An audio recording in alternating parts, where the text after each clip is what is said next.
नमस्कार। मैं हिम्मत सेठ एक बार फिर आपका स्वागत है हमारे इस YouTube चैनल महावीर समता संदेश के ऊपर।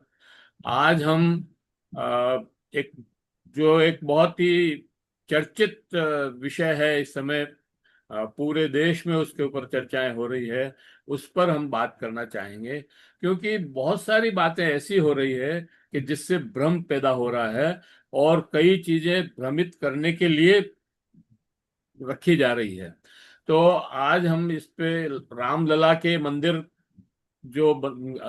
अयोध्या में बना है नया, और उसके अंदर जो चढ़ावे में जो भ्रष्टाचार हो रहा है या जो चढ़ावा की चोरी हो रही है, उस उस विषय को लेते हुए पूरे राम मंदिर के बनने से लगाकर अभी तक की जो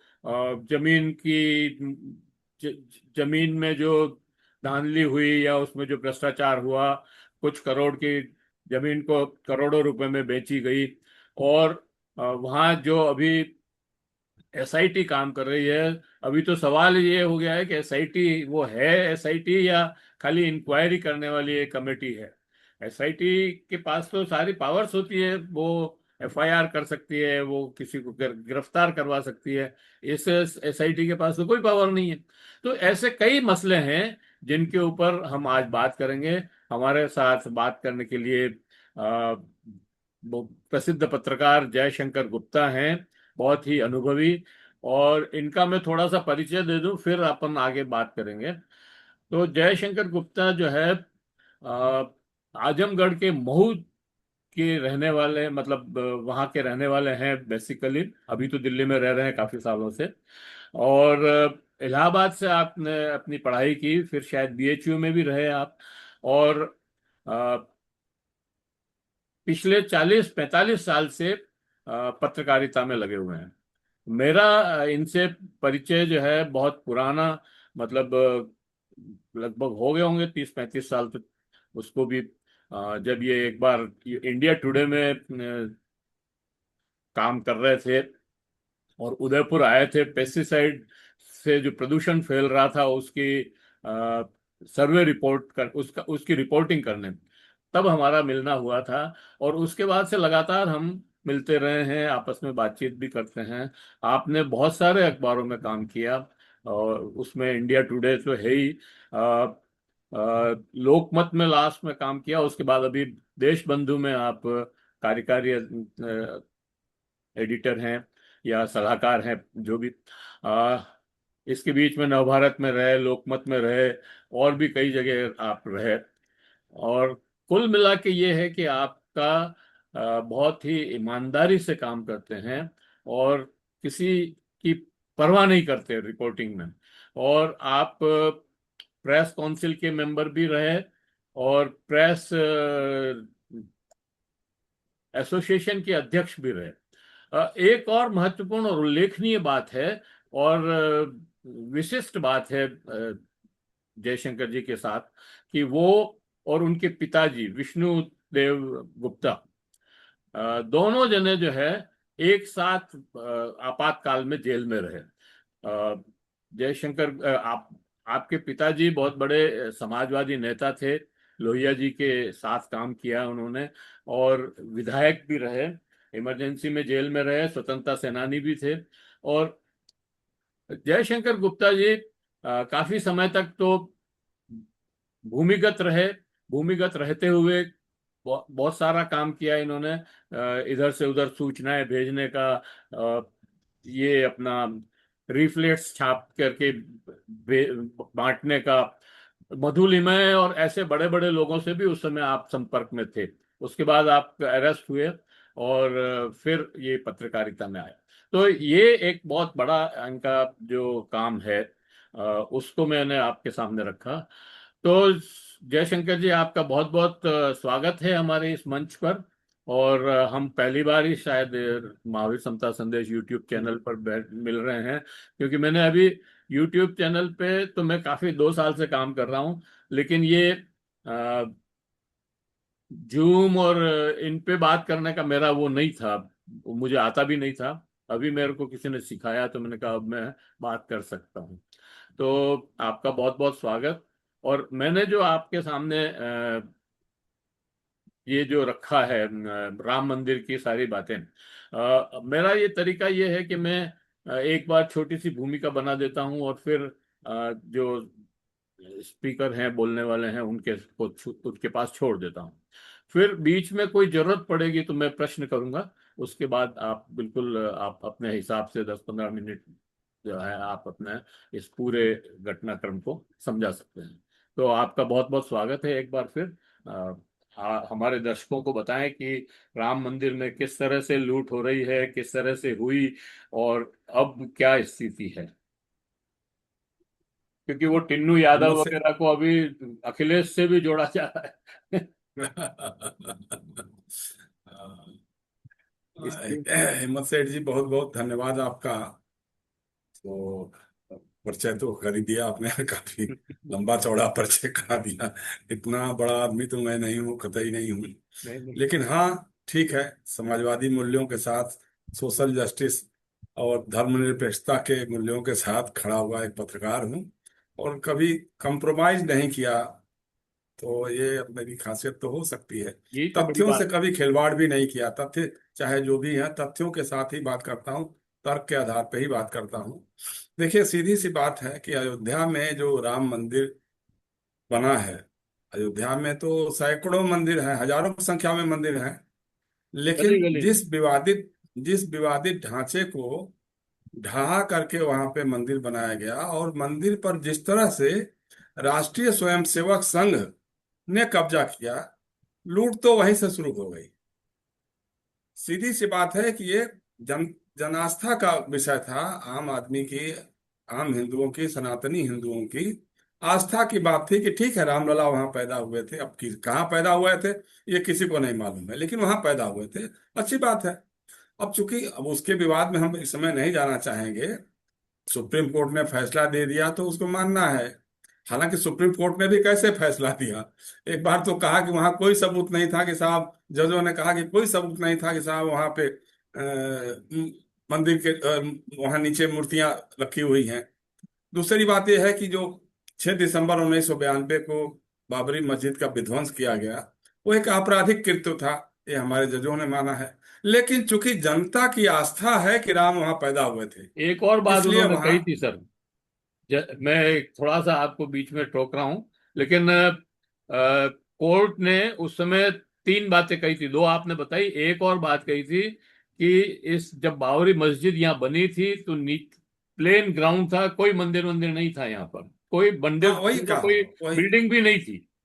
ये हाँ, वही उन्होंने बात कहा है। था। हाँ, हाँ, और ठीक है, फिर ये ये तो। तीन हाँ, ये जो तो खैर मूर्तियां लंबा रखी है इतिहास वो, है। उन्नीस हाँ, जो मूर्तियां रखी वो उन्नीस भी सौ अवैध उनचास काम था। हाँ, हाँ, 1949 में मूर्तियां रखी हाँ। गई थी, इसको भी गलत माना था वो उन्होंने।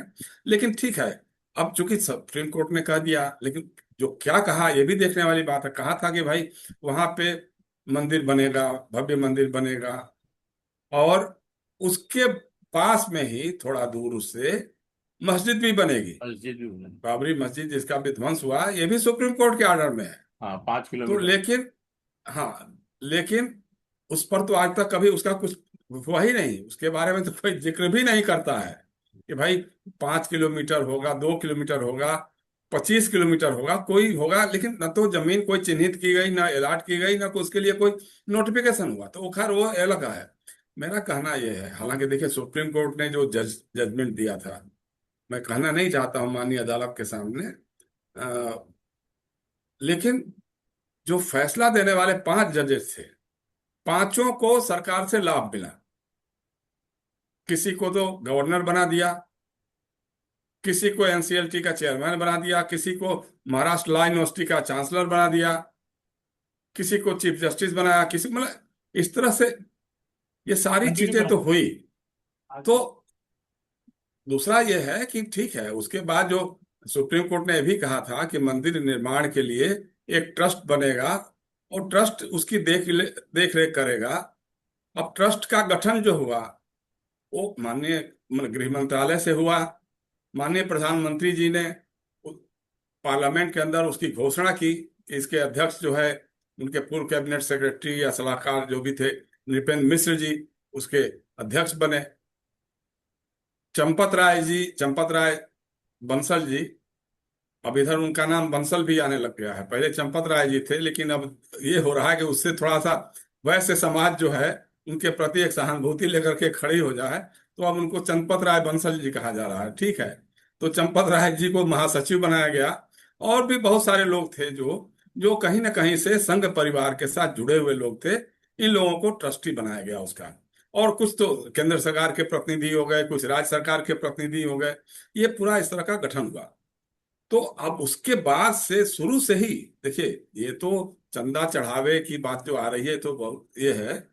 लेकिन इससे पहले से ही जमीन की खरीद फरोख्त का जो मामला आया, अभी आम आदमी पार्टी के संजय सिंह और समाजवादी पार्टी के नेताओं ने इसको काफी उठाया है और डॉक्यूमेंटेड बताया है कि भाई, भला 10 मिनट पहले जिस जमीन की रजिस्ट्री कोई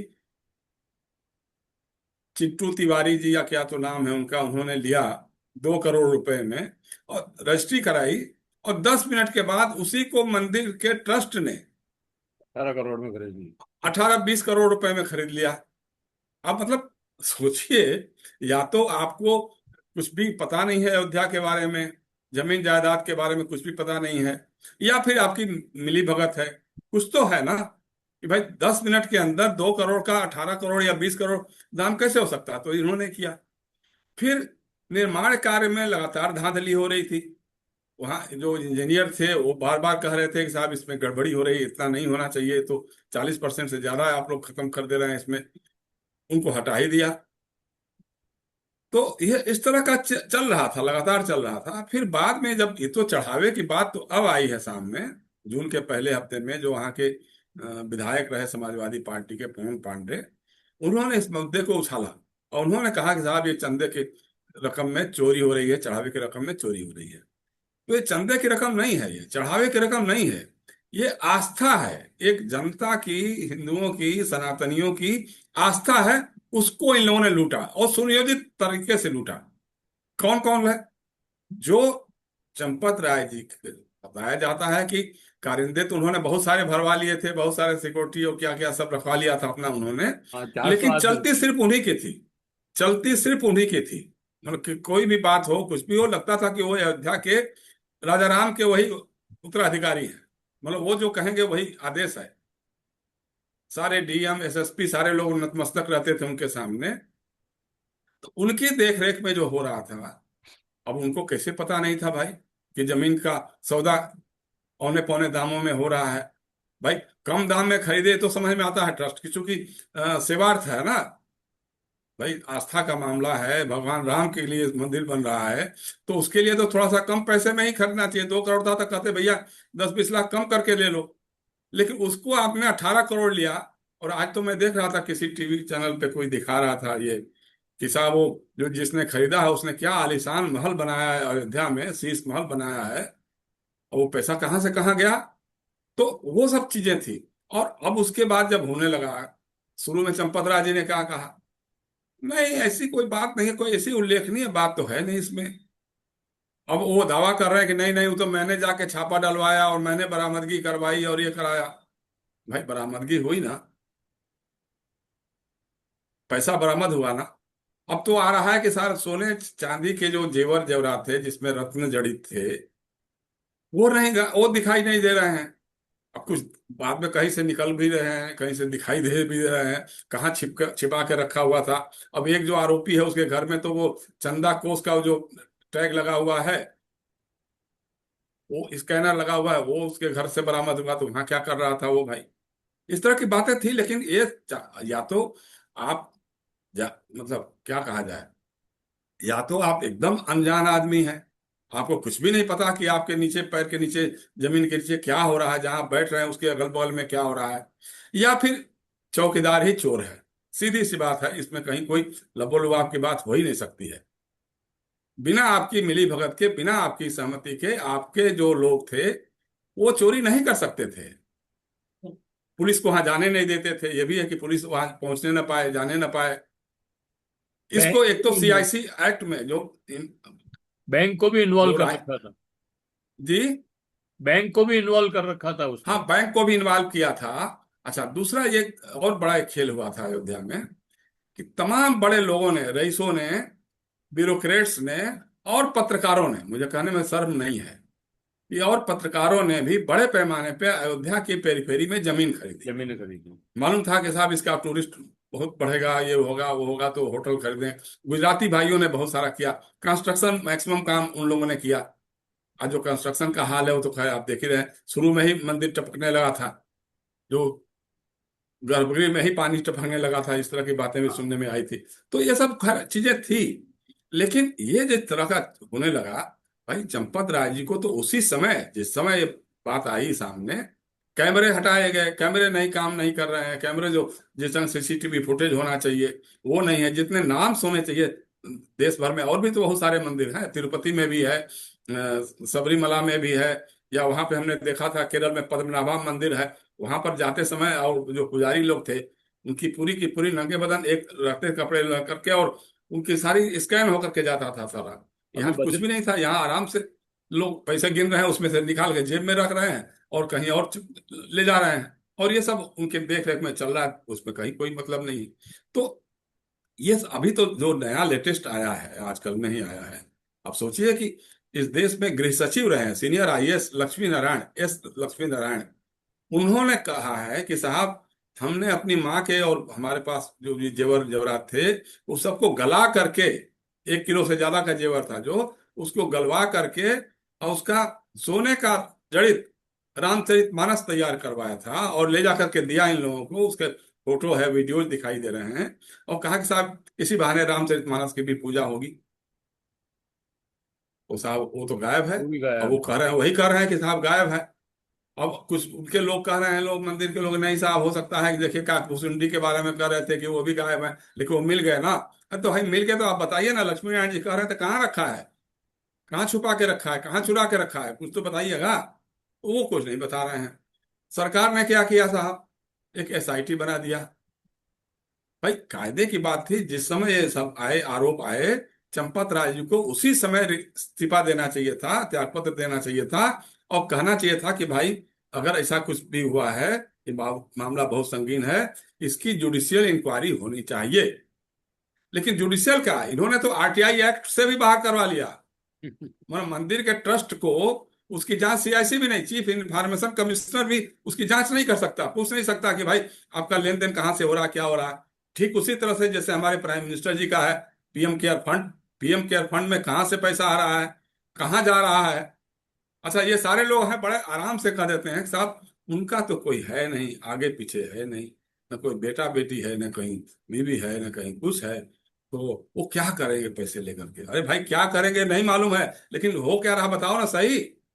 ये बताने में क्या तकलीफ आपको है कि भाई कहाँ कहाँ से पैसा आ रहा है और कहाँ कहाँ उसका खर्च हो रहा है। सिंपल सी बात है ना। ऑडिट होना इतनी चाहिए बाकायदा। ऑडिट भी होना चाहिए, इतनी ट्रांसपेरेंसी तो हिम्मत जी रहना चाहिए ना लोगों में, चूंकि आप सबसे बड़े जन आस्था, भगवान के प्रति आस्था। मानो तुलसीदास जी लिखे गए हैं, राम दुआरे तुम रखवारे, होत न आज्ञा बिनु पैसारे। मतलब हनुमान जी के बारे में लिखा उन्होंने कि हनुमान जी जिसके रखवाले हैं, तो वहां पे मंदिर के रखवाले तो चंपत राय जी थे। आपकी आज्ञा के बिना तो कोई वहां घुस नहीं सकता था, जा नहीं सकता था। तो आपने क्या किया, आपने तो मतलब भगवान की आस्था को भी चकनाचूर कर दिया, हनुमान पर भी दाग लगा दिया आपने ना। भाई आपके रहते, आपके हनुमान जैसे रहते हुए अगर मंदिर से इतने लाखों करोड़ों रुपए के चोरी हुआ है, गबन घोटाले हुए हैं, तो ये तो आस्था के साथ खिलवाड़ है। अब ये लोग क्या कर रहे हैं, देखिए इतने दिनों के बाद दत्तात्रेय होस बोले जी, जो सर कार्यवाह है राष्ट्रीय स्वयंसेवक संघ जी का, उनका बयान आया कि साहब दोषियों को छोड़ा नहीं जाएगा। अरे भाई ये तो को सभी तो यही कह रहे हैं कि दोषियों को नहीं छोड़ा जाएगा, लेकिन दोषियों में चंपत राय नहीं है, दोषियों में अनिल मिश्रा नहीं है, दोषियों में गोपाल राव जो आरएसएस के लोग प्रचारक रहे हैं ये नहीं है। अरे मतलब क्या है भैया, जांच हुई नहीं अभी, या तो आप सीबीआई से करा लेते, सीबीआई तो आपका तोता ही है, रटन तोता है, उसी से करा लेते भाई, चलो ठीक है। अभी भी आम आदमियों की आस्था रहती है कि सीबीआई जांच करेगी तो कुछ सच बाहर आएगा ही आएगा। वो भी नहीं करा रहे हैं आप, और कह रहे हैं क्या कि राजनीति हो रही है साहब, हिंदू समाज को बांटने की राजनीति हो रही है। कौन कर रहा है राजनीति, होश बोले जी। भाई एक राजनीति वो कर। सर एक बात में, एक और बड़ी मजेदार बात चल रही है कि जिन्होंने जो राम मंदिर गए नहीं, चढ़ावा दिया नहीं, मानते नहीं, वो लोग प्रश्न उठा रहे हैं। तो ये क्या, मतलब जो रिश्वत देगा वही कह सकता है कि ये भ्रष्टाचारी है, दूसरा नहीं कह सकता है। क्या ये क्या है? भाई ये तो सिर्फ सीधा सीधा है कि न्याय व्यवस्था को आप ठेंगा दिखा रहे हैं। भाई आपने एक तो आरएसएस का मंदिर बना दिया, माफ कीजिएगा मैं भी नहीं गया हूँ। पहले मैं जाता था, पहले जब विवादित ढांचा था वहां पे, तब मैं जाता था, मैंने स्टोरी किया है, मैंने इंडिया टुडे में लिखा है वहां पे, वहां के साधु संतों के बारे में, और जो विश्व हिंदू परिषद के लोग इन्वॉल्व थे। मुंह में राम बगल में छुरी, वो कवर स्टोरी इंडिया टुडे में छपी थी। उस समय किसी की हिम्मत नहीं हुई थी कि उसको लोग खंडन मंडन भी कर लें। तो ये बात नहीं है। भाई आपने कैसे बना दिया, वो आरएसएस का मंदिर है। उस आरएसएस के मंदिर में समाजवादी क्यों जाएंगे, कांग्रेस के लोग क्यों जाएंगे? ठीक है, आस्था है हमारी, भगवान राम के प्रति आस्था है, हम अपने घर में भी पूजा कर लेते हैं। आपने एक तो ऐसी काली मूर्ति बना दी। भाई तुलसीदास लिख के गए हैं ना, को तुम श्यामल श्यामल गौर शरीरा, गोरे सांवले सलोने राम। जब हनुमान पूछते हैं जंगल में कि आप कौन है महाराज, आप गौर और श्यामल शरीर आपका, क्षत्रिय रूप धर फिरे बिन बीरा, कि क्षत्रिय रूप में धर करके वन में विचर कर रहे हैं। तो वो तुलसीदास को भी आपने कर दिया ना, आपने काला कलूटा बना दिया। मतलब वैसे राम की छवि है नहीं, लेकिन आपने तो बना दिया। तो भाई ऐसा हर मामले में बता रहा हूं ना हिम्मत जी, कि ये तो शुरू से ही जो किया, आस्था के साथ पूरी तरह से खिलवाड़ किया। मुश्किल क्या है कि इन्होंने पहले वोटों की लूट की राम के नाम पे, राम के नाम पे दंगे कराए, मंदिर मस्जिद के नाम पे दंगे कराए, पूरे देश भर में दंगे दोनों। कराए जब बाबरी मस्जिद का विध्वंस करके। भाई राम का चरित्र बहुत ही मर्यादा पुरुषोत्तम थे ना, तीन वो चार मर्यादित हजार लोग चरित्र था मारे गए उनका। सर उसमें। हाँ, हजारों उस लोग मारे गए थे। तो रथ वो सब यात्रा करने में के तीन बाद, चार हजार लोग मारे गए। अगर श्रद्धालुओं की जो आस्था थी, उसको लूटा आपने उसी दिन जिस दिन आरएसएस और विश्व हिंदू परिषद का मंदिर बना दिया। इसके लिए थोड़ा लोगों ने वहां कार सेवा की थी, इसके लिए थोड़ा वहां लोगों ने जान दी थी। जान तो राम का मंदिर बने, ठीक बात है, हम भी चाहते हैं, हम भी है मानते हैं कि ठीक है राम का मंदिर बनना चाहिए। लेकिन आप उसके कौन होते हैं भाई? आपको हिंदुओं का हिंदुत्व का ठेका किसने दे दिया? कैसे आप स्वयंभू ठेकेदार बन के बैठ गए आप, और फिर आप जो है चला रहे हैं सारा का सारा। आज देखिए सच बात यह है हिम्मत सेठ जी, आज राष्ट्रीय स्वयंसेवक संघ और उनके प्रचारकों का चाल चरित्र और चेहरा पूरी तरह से उजागर हो रहा है। एक सज्जन बैठे हुए हैं जो देश में सड़कों का नाश करने में लगे हुए हैं, हजारों हजार लाखों करोड़ रुपए गाड़ियों दुनिया भर का। से लोन लाए, और एक्सप्रेस वे बना रहे हैं, और सड़कें धंस रही हैं जगह जगह से। गाड़ियों में पेट्रोल एथेनॉल। में इथेनॉल मिला करके, गन्ने का जूस मिला करके गाड़ी चलवा रहे हैं, सबकी गाड़ियां बैठ रही हैं। दूसरे हैं जो संसद के अंदर ही झूठ बोल दे रहे हैं, हमारे शहीदों के साथ खिलवाड़ कर रहे हैं, शहादत के साथ खिलवाड़ कर दे रहे हैं। बड़े जोर से कह रहे हैं हमारे रक्षा मंत्री कि आपका सवाल ये होना चाहिए कि ऑपरेशन सिंदूर के दौरान हमारे कितने सैनिक शहीद हुए हैं, नहीं हुए। तो इसका जवाब है नहीं, नहीं और नहीं। और आप आपने अभी बताया कि नहीं, छह लोग मारे गए थे, उनको हम वीर चक्र दे रहे हैं। तो इस तरह का इनका पूरा का पूरा, झूठ अब बोलने एक का तो आपके, सर इनका, झूठ बोलने का तो इनका रिकॉर्ड है। अमित शाह ने कितनी बार झूठ बोला संसद में, गिन गिन नहीं सकते आप। नहीं वही कह रहा हूं मैं। दूसरा ये है कि देखिए, एक और है आपके पड़ोस में है, मध्य प्रदेश में है। उन्होंने, भाई साहब ने पूरा महाकाल की जमीन हड़पने का काम कर लिया, अपने नाम करने का। वो भी स्वयंसेवक का प्रचारक ही है ना। हाँ, मोहन तो यादव बिल्कुल। राम को भी लूटा, शिव को भी लूटा। अब तो लोग सोच रहे हैं कि अगर अभी मथुरा और काशी का क्या होगा। बद्रीनाथ में भी अभी वो आया है हाँ, अभी। बद्रीनाथ में भी आ रहा है, बद्रीनाथ में भी पहले भी आया था। उस समय लोगों ने थोड़ा ये कर दिया था। केदारनाथ से भी था कि अभी सोने का केदारनाथ की जो, हाँ, वो गोल्डन जो है वो खुद टॉम है उसको, हाँ वो गायब था, शंकराचार्य जी ओरिजिनल आरोप नहीं लगा था, रहे रह हैं। गया था।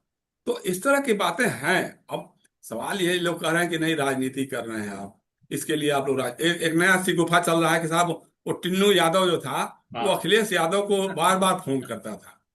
अरे भाई, हो हाँ, सकता है कि आपसे त्रस्त हो वो, 300 आप बार उसको इतना फोन किया। त्रस्त कर, जो भी किया हो हम करें। अच्छा मान लिया किया, तो उसमें हमारी क्या गलती है? अगर कहीं चोरी हो रही है और चोरों के बारे में कोई बता रहा है, हो सकता है वो भी चोर हो। वो चोर अगर चोरों के बारे में बता रहा, तो उससे अच्छी बात हमारे लिए क्या होगी? ठीक है, वो तो आना ही चाहिए कहीं ना कहीं से सामने, तो इसमें क्या बुरा है? और राजनीति, राजनीति की पूरी बुनियाद भारतीय जनता पार्टी की राम जन्मभूमि अयोध्या विवाद से जुड़ी हुई है। नहीं नहीं, वो आप एक्चुअली क्या सोचिए कि है चौरासी सर, एक 1984। जी। सर एक एक्चुअली हाँ क्या है कि वो टिन्नू यादव का नाम और अखिलेश यादव का नाम इसलिए जोड़ रहे हैं, एक तो वो जात के हैं दोनों, एक ही यादव है वो भी और वो भी। और ये दिखाया जा रहा है कि ये सारा खेल जो है टिन्नू यादव ने किया और वो अखिलेश यादव के कहने से किया। मतलब कोशिश ये हो रही हाँ है कि इस सारे को टर्न कर दिया जाए। एक बात। हाँ दूसरी एक आध बात मैं और बीच में बोल देता हूँ, फिर आप उसको। एक जब से पता लगा चंपत राय जी को कि ये यहाँ चोरी हो रही है, और उस वो जो कैमरे हैं उसके अंदर बताते हैं कि 40 दिन में 70 बार चोरी हुई, और वो उनको मालूम था, तो उन्होंने एफआईआर क्यों नहीं लिखवाई, पुलिस को क्यों नहीं कहा कि ये बिल्कुल चोरी हो रही है। और बिल्कुल बैंक इन्वॉल्व था तो बैंक के भी उन्होंने जो है एफआईआर क्यों नहीं करवाई। ये ऐसे प्रश्न हैं कि जिसका उनके पास कोई जवाब नहीं है, और इससे सिद्ध बिल्कुल। होता है कि ये मिले हुए हैं। बिना एफआईआर के आपकी एसआईटी बकवास है, कोई मतलब नहीं है। पहले तो एफआईआर होगी ना, एफआईआर होगी फिर एसआईटी जांच करेगी, उसमें देखिएगी क्या बनता है, उसका भी एसआईटी का एक अधिकार क्षेत्र बनाया जाएगा। नहीं होता तो आप जुडिशियल इंक्वायरी करा लो ना, बिल्कुल। इसमें कौन सी बड़ी बात है। लेकिन नहीं, क्योंकि दाल में काला नहीं है, पूरी दाल ही काली है। तो इसलिए अच्छा, दूसरा वही मैं कह रहा था अभी कि ये लोग कह रहे हैं कि राजनीति कर रहे हैं। भाई राजनीति तो आपने शुरू की थी ना।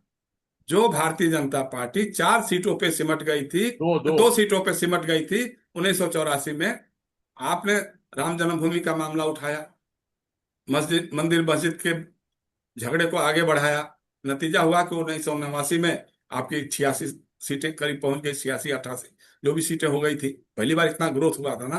क्यों हुआ था? इसीलिए हुआ था। तो ये तो राजनीति तो आपने ही की, पूरे देश भर में घूम घूम कर राम रथ यात्राएं, और अभी भी जब भी मौका मिलता है तो बस राम को लाए हैं, हम राम को लाएंगे, ये आप ही चलाते हैं। तो अगर दूसरे लोग कह रहे हैं कि नहीं साहब, राम के नाम पे लूट कर रहे हैं आप वोटों की लूट तो कर चुके हैं, अब वो धन की लूट कर रहे हैं। आपका असली मकसद जो है वो आस्था नहीं है। आस्था होती तो हिम्मत सेठ जी, हम तो वही फैजाबाद के बगल में, मतलब अयोध्या जिसको आज आप कह रहे हैं, उसके बगल के आजमगढ़ के रहने वाले हैं ना। 1989 से पहले भारतीय जनता पार्टी कब थी इस आंदोलन में? ये 84 85 में तो जाकर के धर्म संसद जब किया, जब देखा कि अब तो मामला सब गड़बड़ हो रहा, तो थोड़ा सा इसको मामले ये मामला थोड़ा कहीं आगे पहुंचा सकता है। फिर जब राजीव गांधी ने अदालत के कहने पर ताला ताला खुलवाया, खोला। या शिलान्यास की अनुमति दी, या राम रथ यात्रा करने की बात करी कि हम यहाँ से ही अपना चुनाव अभियान शुरू करेंगे, तब आपका आया ना, तब आपको लगा कि नहीं साहब, हमको इस मामले में कूदना चाहिए। और फिर ऐसा कूदना चाहिए कि पूरे देश को सांप्रदायिक वैमनस्यता की नफरत का एक माहौल खड़ा कर दिया जाए। वो आपने सर किया अब है। कंक्लूड करें, टाइम उसका हो गया जी है। जी जी जी जी जी। तो बस यही है, मेरा कहने का मतलब यही है कि इनका चाल चरित्र और चेहरा उजागर हो रहा है। बहुत पहले एक बार हमको याद है कि वीपी सिंह जब थे तो उनके सामने ये सब बात हो रही थी, तो उन्होंने कहा कि भैया देखिए ऐसा है, ये सनलाइट साबुन की तरह से है, झाग उतर जाएगा, इनकी असलियत सामने आ जाएगी। अब झाग धीरे धीरे उतर रहा है 15 सालों में। अब इनका झाग उतर रहा है, इनकी असली चेहरा, इनकी असलियत जो है सामने आ रही है। इनके पास न कोई नीति है, न कोई कार्यक्रम है।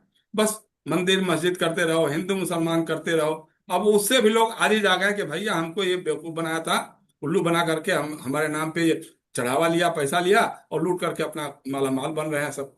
चंपत राय जी के जितने रिश्तेदार, भागीदार, सजातीय लोग थे वहां पे, वो तो बता रहा था ना कोई उसी में, जिसने वो मंदिर का ध्वज तैयार किया था, कि जब भी ट्रस्ट की बैठक अगर होती थी तो उसके अगल बगल इनके सारे लोग होते थे, जमीन के सौदे होते रहते थे कि भाई अच्छा ये जमीन हमको मिल जाए, अच्छा वो जमीन हमको मिल जाए, वो सारा ये करते थे, कराते थे। तो इस पर खुल करके इन लोगों को बात करनी पड़ेगी। और देखिए, इतिहास कभी माफ नहीं करेगा। आपने राम के साथ गद्दारी की है, राम के साथ विश्वासघात किया है, राम के साथ के नाम पे बनी हुई आस्था को लूटा है आपने, तो जवाबदेही तो आपकी बनेगी।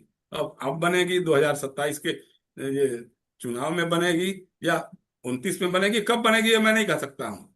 लेकिन लोग तो सवाल करेंगे, और चुनाव राजनीति तो करने से सर किसी को आप रोक नहीं पाए। चुनाव तो आजकल क्या है कि टेक्निक है, और फिर चुनाव आयोग और ईवीएम और ईडी और सीबीआई और इनकम टैक्स के चलते चुनाव जीतना हारना तो एक अलग खेल हो गया।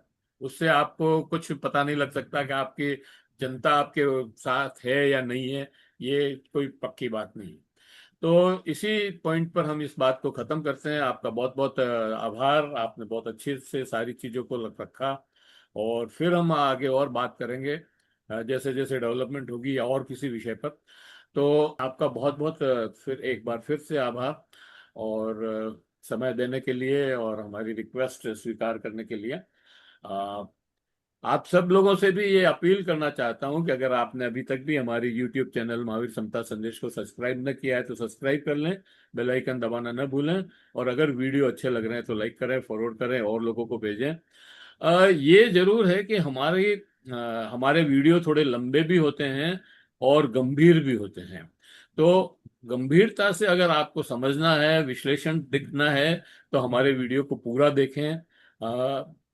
हम वो मस्करी वाले वीडियो नहीं बना सकते, ये हमारी मुश्किल है। तो अ, आप सबका बहुत बहुत आभार, आपने अंत तक देखा इस वीडियो को। जय हिंद, जय Bharat. Thank you sir. Thank you.